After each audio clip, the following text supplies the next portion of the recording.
Bienvenidos a Nielsen Buján Presenta. Nielsen Buján Presenta llega a ustedes gracias a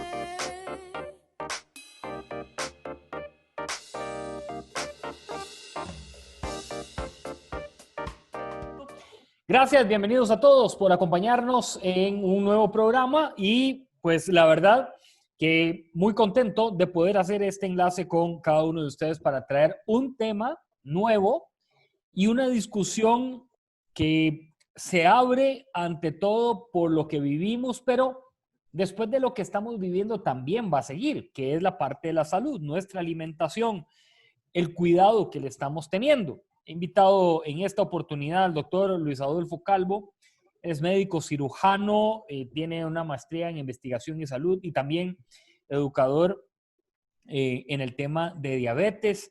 Bueno, tiene un expertise amplio para hablarnos con la propiedad y también el conocimiento de la comida, la salud, lo que estamos viviendo. Doctor, gusto saludarte. Muchas gracias, Nielsen, igualmente. Y de nuevo, gracias por esta invitación y este espacio que me parece sumamente importante para educar a la gente en sus casas. Hoy con el confinamiento todos llenan la alacena y comen de todo. Y entonces resulta ser que dicen, ¿qué problema? Porque aumenté en kilos. La otra persona dice, bueno, medio lo compensé con algún ejercicio en casa, pero sigo comiendo mucho. Me está dando ansiedad, ya estoy entrando en etapas críticas. Este manejo, doctor, además de ser un tema mental, ¿verdad? Que hay que saber manejar, cómo hay que irlo alineando, nosotros mismos también ir canalizando todos estos trabajos. Bien, esa inquietud que vos comentás en este momento es algo con lo que nos estamos encontrando frecuentemente en la práctica cotidiana, en la práctica médica, debido precisamente a nuestros cambios en este nuevo estilo de vida, en esta nueva normalidad en la cual tenemos que mantenernos mucho más tiempo de lo habitual en casa. Y también, como vos lo mencionas, a esto hay que sumarle un fenómeno que llamamos ansiedad del confinamiento. Esta ansiedad que genera el estar encerrados y el tener una incertidumbre respecto a lo que va a pasar o lo que está sucediendo fuera de nuestras casas, hace que precisamente tratemos de compensar un poco este tema de ansiedad comiendo. Una de las cosas importantes como antecedente es recordar cuál es el nivel de sobrepeso y obesidad en nuestra población. Y es que Costa Rica es un país bastante gordo, si lo vemos desde ese punto de vista. Si hablamos de la población adulta, mayor de 20 años, independientemente de la edad, estaríamos hablando de unos 64-66% de pacientes con sobrepeso u obesidad. O sea que ya antes de confinarnos estábamos gorditos. Y con el confinamiento, como vos lo decís, mucha gente bromea de que después de la pandemia vamos a salir todos de la casa rodando. Y es que, bueno, como les decía, la ansiedad nos hace comer más. Y por otro lado, pues al estar en casa también tenemos un poquito más accesibilidad a tener los alimentos. Pues una de las cosas tal vez más importantes es que nosotros comemos lo que tenemos en la alacena y comemos lo que tenemos en el refrigerador. Entonces, si nosotros tenemos esos dos sitios de nuestra cocina llenos de alimentos poco saludables, evidentemente eso es lo que vamos a consumir y esto nos va a generar mayores problemas de obesidad que están asociados fuertemente a problemas crónicos de salud como diabetes, problemas de colesterol, obesidad mórbida, hipertensión, infartos, derrames, etcétera. La lista es larga. Incluso podemos mencionar problemas fuera de la parte cardiometabólica como problemas articulares, dolor de espalda, dolor de rodillas, artrosis en las rodillas, en las caderas. Entonces, una de las primeras cosas que nosotros debemos procurar al estar confinados es tratar de que nuestra alacena y nuestro refrigerador esté lleno de alimentos saludables. Alimentos que incluyan todos los grupos nutricionales y tratar de reducir lo más que podamos el consumo de carbohidratos harinosos particularmente, porque estos nos llaman mucho la atención cuando estamos ansiosos. Buscamos energía, buscamos cómo complacer a nuestro cerebro y nos va a pedir postre, nos va a pedir pan, nos va a pedir cosas dulces, nos va a pedir harinas y esto con la poca movilidad que estamos teniendo va a terminar produciéndonos ganancia de peso, que es una ganancia de peso inadecuada.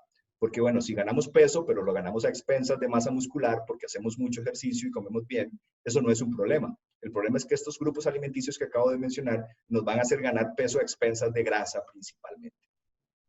Así que uno de los primeros pasos importantes aquí es tener una alacena saludable.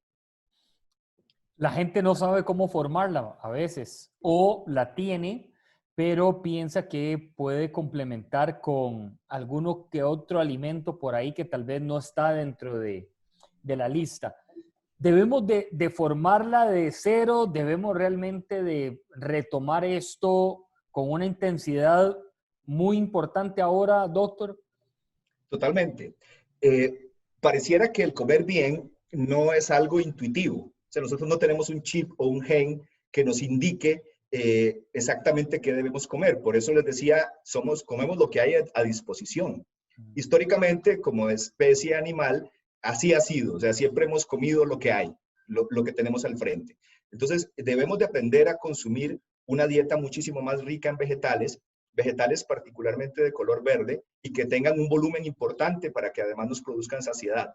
El consumo de frutas diaria, que en eso normalmente pecamos casi todos, debería ser por lo menos ojalá de 5 porciones de frutas al día, que casi nunca lo hacemos. Ingerir una cantidad de líquido adecuada, esto varía muchísimo y esto hay que aclararlo muy bien, varía muchísimo de un paciente a otro, no es lo mismo un paciente que está con una enfermedad crónica como diabetes o un adulto mayor o un paciente que se está recuperando de un proceso quirúrgico versus un paciente que no tiene ninguna enfermedad crónica. Esto varía muchísimo, pero deberíamos consumir en promedio más o menos mínimo 2 litros de líquido al día y evitar, como les decía, los carbohidratos complejos, particularmente harinas, que son muy fáciles de obtener, son relativamente baratas, eso es un gran problema, y que nos generan mucha sensación de satisfacción, pero no precisamente nos llenan. Y aquí quiero hacer una salvedad entre dos términos que normalmente se tratan como sinónimos, pero que no lo son. Uno de ellos es hambre y el otro es apetito. Cuando nosotros tenemos hambre, es una necesidad fisiológica, energética del cuerpo. O sea, el cuerpo nos está pidiendo alimentos porque se está quedando con poca energía. Y es esa sensación que nosotros decimos como rechinar de tripas, esa sensación desesperada por comer ya, y que realmente el hambre se puede saciar casi con cualquier alimento. Mientras que el apetito es una sensación, es un deseo de comer por placer.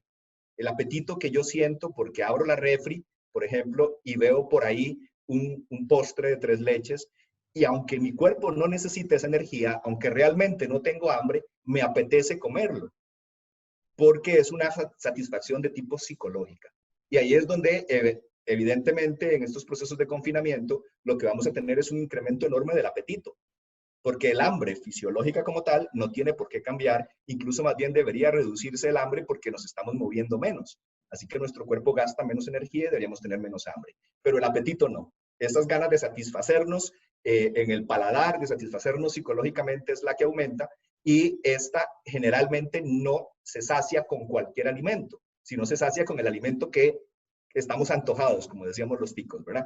Entonces, por eso es que debemos procurar tener en nuestras alacenas y en nuestros refrigeradores alimentos saludables que nos van a saciar el hambre. Si yo abro el refrigerador y no tengo un 3 leches, probablemente no voy a hacer un esfuerzo enorme por irlo a conseguir, porque no es una necesidad física para irlo a conseguir. Es algo totalmente psicológico, algo totalmente del paladar. Entonces, ese deseo que llamamos apetito se pasa fácilmente. Mientras que el hambre la podemos saciar de igual manera con vegetales, con carnes, con frutas, que con el 3 leches, por poner un ejemplo. Entonces, aquí es donde tenemos que tener mucho cuidado de saber qué escoger lo que vamos a comer y tratar de no llenar nuestra refrigeradora de helados, de postres, de panes, de 3 leches, de cosas que sabemos que tienen un alto contenido de harina, un alto contenido de azúcar, que van a saciar el hambre, ¿cierto? Pero como les decía, lo mismo se puede saciar con una ensalada y van a despertar nuestro deseo de apetito por consumir esas cosas. Doctor Calvo, si yo lo estoy haciendo en la casa, ¿cómo trasladarle eso también al resto de la familia? Porque a veces pueden verse como, bueno, esto nada más es idea de Nielsen, pero yo quiero el 3 leches, yo quiero los helados, ¿verdad?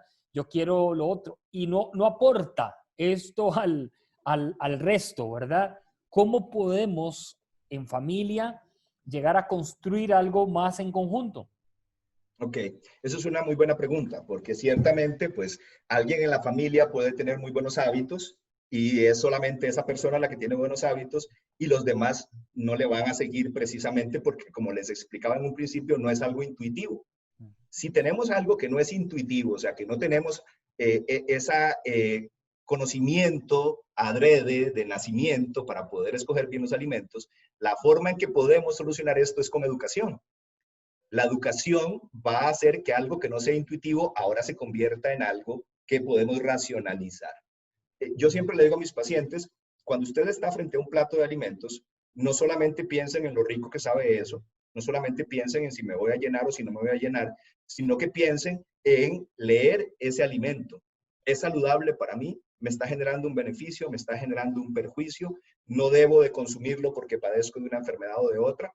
Y entonces todo esto se logra solamente con educación. Para eso estamos los especialistas, los profesionales en salud, que podemos trabajar en esto, pero definitivamente uno de los primeros consejos que yo les daría es que si hay una persona en la familia que tiene esta inquietud, debería transmitir ese conocimiento a los demás, de una forma que no sea impositiva, porque si nos imponen algo, vamos a tender a rechazarlo, pero empezar a calar un poco en el pensamiento. Y otra herramienta importante que se ha observado en estudios clínicos muy bien hechos es que en nuestra familia tenemos líderes que tienen que ver con muchas cosas de las que hacemos, pero particularmente con la alimentación. Y aquí es donde juega un papel importantísimo las mujeres. La madre nos enseña a comer. La madre es la que normalmente se encarga de esto y la que nos educa en este campo. Nosotros sabemos que si en una familia tenemos un padre obeso y con malos hábitos alimenticios, la probabilidad de que el resto de los miembros de la familia, especialmente los hijos, sigan estos hábitos es de 3 veces, o sea, el triple, 300% de las personas que no tienen un padre con malos hábitos. Pero si es la madre, es 8 veces más el riesgo de que las personas tengan malos hábitos y que coman mal y que cursen en la obesidad. Si son padre y madre los que tienen malos hábitos y son obesos, hasta el perro y el perico de la casa van a ser obesos. Entonces, pensemos en ese nivel de liderazgo y tomemos muy en cuenta el papel importante que juegan las madres de familia, llámese del núcleo familiar habitual o de cualquier núcleo familiar, siempre hay una persona que es la que se encarga de distribuir los alimentos a los demás y esa persona es la que debería tener más educación y jugar un papel de liderazgo en la salud de los demás miembros de la familia. Estamos con el doctor Luis Adolfo Calvo. Él es médico cirujano, máster en investigación de salud y también educador en el tema de diabetes y, bueno, ha visto obesidad también por años ya, ¿verdad, doctor? Temas de Sí, obesidad. en el campo de la bioquímica, mi trabajo principal es en el tema de diabetes y metabolismo y obesidad es definitivamente uno de los temas más importantes, puesto que este es el detonante de todas estas enfermedades crónicas no transmisibles. Todo empieza a partir de una cintura grande. Esa cintura grande que, ¿verdad? Que algunos le dan y le dan y le dan y parece que el ojo de la faja como que no pasa. Doc, quiero pasar a un tema muy interesante, por lo menos que lo hemos abordado, y es la atención con el adulto mayor y la alimentación.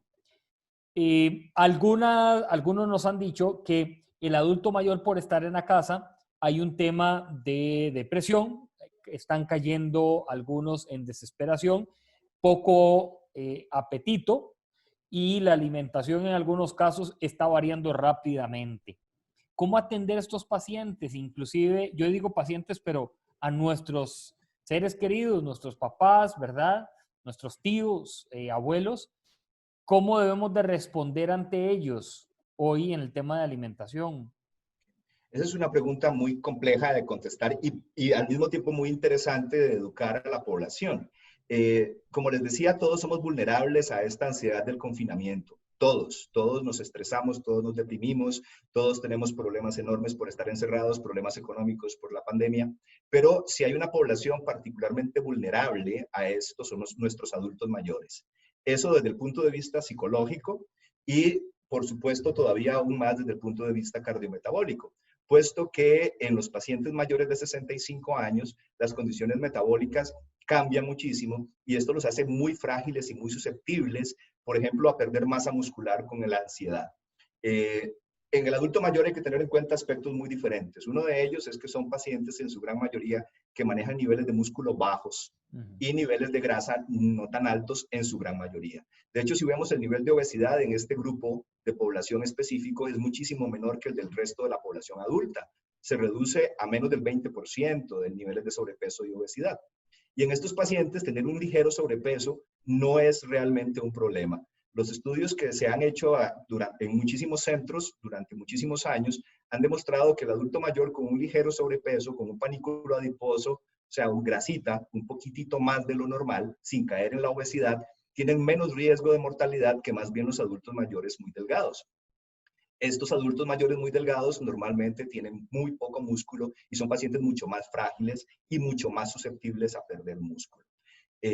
Y las situaciones de estrés crónico y agudo los hace perder todavía más masa muscular y ganar grasa donde no deben. Estrés crónico como por ejemplo dietas, que muchas veces estos pacientes tienen dietas muy específicas por sus patologías, por sus enfermedades, dietas restrictivas la mayoría de las veces en las cuales tienen que consumir muy pocos carbohidratos y por lo tanto también tienden a consumir poca proteína y perder masa muscular. Y a los eventos agudos nos referimos, por ejemplo, a una neumonía, a una descompensación de su enfermedad diabética, a una infección urinaria, a una cirugía o, en este caso, a la ansiedad. La ansiedad la consideramos como un evento patológico agudo que pone en riesgo la nutrición del paciente y en los cuales básicamente el paciente tiende a perder masa muscular y grasa de ambas formas. Entonces, la dieta es muy importante en nuestros adultos mayores. Otras cosas que suceden también en nuestros pacientes adultos mayores tienen que ver propiamente con la edad. Una de ellas es la pérdida del apetito. Es muy común que nuestros pacientes adultos mayores, especialmente ansiosos o deprimidos, tiendan a comer muy poco, tiendan a brincarse porciones, tiendan a reducir el tamaño de las raciones, tiendan a tener dificultad para masticar y para, a nivel del tracto digestivo, absorber ciertos nutrientes, tienden a tener problemas gastrointestinales, se distienden, hacen constipación. Entonces, todo esto modifica muchísimo los hábitos alimenticios de nuestros pacientes mayores y en ellos debemos de estar muy concentrados en este momento porque están ansiosos, están encerrados, están con miedo y deberíamos estar muy, muy preocupados por lo que están comiendo.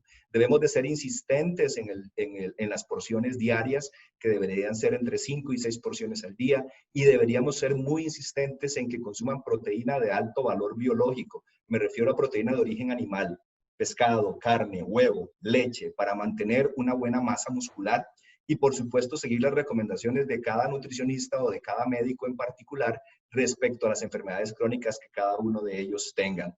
Pero tener presente que con toda esta situación que vivimos hoy día, es muy probable que tiendan a comer menos, que tiendan a reducir el número de la frecuencia de raciones al día y a reducir el tamaño de las raciones. Y es aquí donde todos los demás tenemos que estar pendientes de que esto no suceda, porque un adulto mayor que pierde músculo y gana grasa de forma inadecuada es un adulto mayor frágil, muchísimo más vulnerable de sufrir complicaciones de cualquier tipo, llámese COVID o llámese cualquier otra complicación aguda. Doctor, ¿dónde te pueden ubicar? Si nos puedes dar información, ¿dónde te pueden conseguir? Bueno, muchas gracias, con mucho gusto. Bueno, yo tengo mi consultorio en Cronos Plaza, esto es en Pinares de Curridabat, diagonal a Walmart, sobre la carretera vieja Tres Ríos. Estoy ubicado en el tercer piso de la Torre Este, consultorio C07. El teléfono de mi oficina es 2271-2442 y 2271-2552 para los que estén interesados. Otra cosa importante, quiero hacer un agregado acá, es que nosotros el confinamiento lo deberíamos ver como una ventana de oportunidad. Una ventana de oportunidad no para ganar peso, sino todo lo contrario. Una de las cosas más caras, si no es lo más caro que hay en este mundo, es el tiempo. El tiempo es lo más costoso. Y muchos ahora con el confinamiento tienen un poco más de tiempo, por lo menos en casa, no tienen la posibilidad de salir, pero hay muchas maneras de hacer ejercicio en casa, de mantener una buena tonificación muscular en casa, sin necesidad de aparatos costosos, sin necesidad de instructores costosos, que nos pueden mantener una buena masa muscular adecuada. Y lo otro es la parte dietética y la parte nutricional. No solamente tratar de mantener el peso, sino en tanto sea posible de alguna medida poder perder peso si es que tenemos sobrepeso u obesidad, puesto que tenemos más control de lo que comemos en casa. Al estar en casa tenemos más control de esto, no comemos en la calle, comemos con más tranquilidad, con más tiempo, con más paciencia y podemos hacer un buen protocolo alimenticio. Esto sí es muy importante, siempre de la mano de un profesional. No deberíamos incurrir en dietas que puedan ser perjudiciales para los pacientes. Nosotros aplicamos acá diferentes mecanismos, siempre de la mano con un nutricionista. Aquellos pacientes que tienen mucho sobrepeso pueden ser atendidos y pueden perder suficiente peso. Hay una metodología que utilizamos en algunos médicos del país, que es el método PNK, que vos conoces muy bien, y que da muy buenos resultados. Siempre, eso sí, de la mano del médico y siempre de respaldo científico. O sea, siempre tener detrás de todo lo que hagamos un respaldo científico para no hacer daño a nuestros pacientes, brindarle un beneficio adecuado, como les decía, para mantener el peso que tienen, para mejorar la masa muscular y, si es el caso, para perder peso, pero siempre bajo una estricta orientación de profesionales en la salud. El doctor Luis Adolfo Calvo con nosotros. Gracias, doctor, por acompañarnos, darnos esta línea de ruta donde también tenemos herramientas muy prácticas. Me quedo con, y porque lo he puesto en práctica, que cuando uno empieza a tener una alimentación sana, balanceada, la familia después se va adheriendo poco a poco. Cuando usted llega a compartir el por qué y los para qué, no simplemente decir, hoy voy a comer ensalada y ya, sino explicar los por qué y para qué que le han venido a usted diciendo, entonces poco a poco su familia va a ir probando que la lechuga, que la zanahoria, que el tomate, o va a ir dejando de lado que los postres, que los helados y demás. Entonces es un tema de deme y yo también recibo. Así que de compartir todos en casa. Gracias, doctor. Gracias a usted, Nielsen, por la invitación y que tenga buenas tardes. Gracias también a cada uno de ustedes por acompañarnos. Nos encontramos en un próximo programa. Síganos por medio de nuestro Facebook de Nielsen Buján y también en el canal de YouTube. Ahí se encuentran todas nuestras entrevistas y conversaciones en el canal de YouTube de Nielsen Buján Presenta. Nos vemos en una próxima. Muchas gracias. Nielsen Buján Presenta llega a ustedes gracias a